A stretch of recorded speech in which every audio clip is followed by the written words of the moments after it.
Hello दोस्तों, स्वागत है आप सभी का आपके अपने यूट्यूब चैनल प्रशांत ऑनलाइन एकेडमी में। आशा करता हूं कि आप सभी लोग स्वस्थ और मस्त होंगे। आज के इस वीडियो में हम लोग बात करने वाले हैं बहुत ही इम्पॉर्टेंट और इंटरेस्टिंग टॉपिक फैक्टर और मल्टीपल की। इस वीडियो के बाद आपको फैक्टर और मल्टीपल में जो भी दिक्कत होती है सब का सब दूर हो जाएगा। तो चलिए शुरू करते हैं।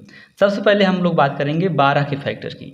देखिए, फैक्टर ऐसी संख्याएं होती हैं जो किसी संख्या को पूरी तरीके से डिवाइड कर दें, यानी कोई शेषफल ना बचे, यानी शेषफल जीरो बचे। ठीक है, फिर से एक बार बता दूं कि फैक्टर ऐसी संख्या होती हैं जो किसी संख्या को पूरी तरीके से डिवाइड कर दें, कोई भी शेषफल ना बचे। जैसे अगर हम लोग 12 के फैक्टर की बात करें तो सबसे पहले हम लोग शुरू 1 से करेंगे। पहले 1 को चेक करेंगे, फिर 2, फिर 3, इस तरीके से हम लोग आगे बढ़ते चले जाएंगे।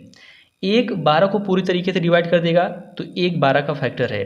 2 भी 12 को डिवाइड कर देगा पूरी तरीके से तो 2 भी 12 का एक फैक्टर है।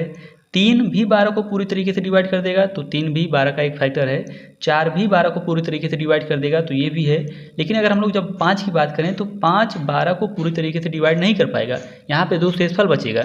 तो 5 12 का एक फैक्टर नहीं होगा, क्योंकि डिफिनीशन में क्या बोला गया है कि ऐसी संख्याएं जो संख्या को पूरी तरीके से डिवाइड कर दें, कोई भी शेषफल ना बचे। 6 भी 12 को पूरी तरीके से डिवाइड कर देगा, यानी 6 भी 12 का एक फैक्टर होगा। 7 8 9 10 11 ये ऐसी संख्याएं हैं जो 12 को पूरी तरीके से डिवाइड नहीं कर पाएंगी और यानी शेषफल बचेगा तो वो 12 का फैक्टर नहीं होगा। जबकि 12 को पूरी तरीके से डिवाइड कर देगा, वो भी इसका एक फैक्टर होगा। तो 1 2 3 4 6 और 12 ये ऐसी संख्याएं हैं जो 12 को पूरी तरीके से डिवाइड कर देती हैं, यानी कोई शेषफल वहाँ पे नहीं बचता है। तो ये संख्याएं 12 का क्या हो जाती हैं? फैक्टर। 1 2 3 4 6 12 का फैक्टर हो जाता है। एक और एग्जांपल लेते हैं कि 8 का फैक्टर देखते हैं। मैंने बताया आपको 1 से शुरू करना है। सबसे पहले 1 चेक करना है, फिर 2, फिर 3, फिर 4 5 ऐसे चेक करते हुए आगे बढ़ना है। तो 1 तो सभी का फैक्टर होता है और कोई भी संख्या खुद का फैक्टर होती है। ये दो चीज़ आप नोट कर लीजिए कि 1 और जो संख्या है वो दोनों खुद का फैक्टर होती हैं। तो 1 तो 8 को पूरी तरीके से डिवाइड कर देगा, तो यानी 1 8 का एक फैक्टर हो गया। 2 भी 8 को डिवाइड कर देगा तो 2 भी एक फैक्टर हो गया। 4 भी 8 को पूरी तरीके से डिवाइड कर देगा तो 4 भी इसका एक फैक्टर हो गया। अगर हम लोग यहाँ पे बात करें 3 की, तो 3 8 को पूरी तरीके से डिवाइड नहीं कर पाएगा, इसलिए 3 8 का एक फैक्टर नहीं है। 5 की बात करें तो 5 भी 8 को पूरी तरीके से डिवाइड नहीं कर पाएगा, इसलिए 3 और 5 ये 8 का फैक्टर नहीं है। 6 भी नहीं है क्योंकि वो भी नहीं कर पाएगा, 7 भी नहीं है। और 8 जैसे मैंने बताया कोई भी संख्या खुद का फैक्टर होती है। तो 1 2 4 8 ये ऐसी संख्याएं हैं जो 8 को पूरी तरीके से डिवाइड कर देती हैं, इसीलिए 1 2 4 8 का क्या हो जाता है? फैक्टर।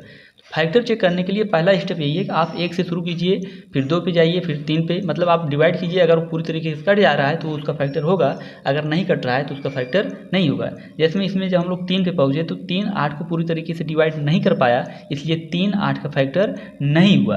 5 भी नहीं कर पाया, इसलिए 5 इसका फैक्टर नहीं हुआ।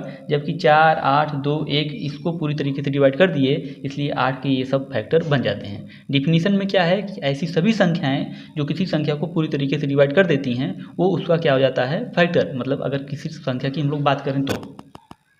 अब हम लोग बात करते हैं मल्टीपल की।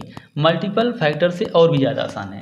यानी मल्टीपल में आपको क्या करना है कि उस संख्या का टेबल पढ़ते चले जाना है। जैसे अगर आपको 12 का मल्टीपल पूछा जा रहा है तो बस 12 का आप टेबल पढ़ते जाइए, उसमें जो भी संख्याएं आएंगी वो 12 का मल्टीपल हो जाएंगी। जैसे 12 के टेबल में 12 24 36 48 ये सारी संख्याएं आती हैं, तो ये सब 12 का मल्टीपल हो जाएंगी।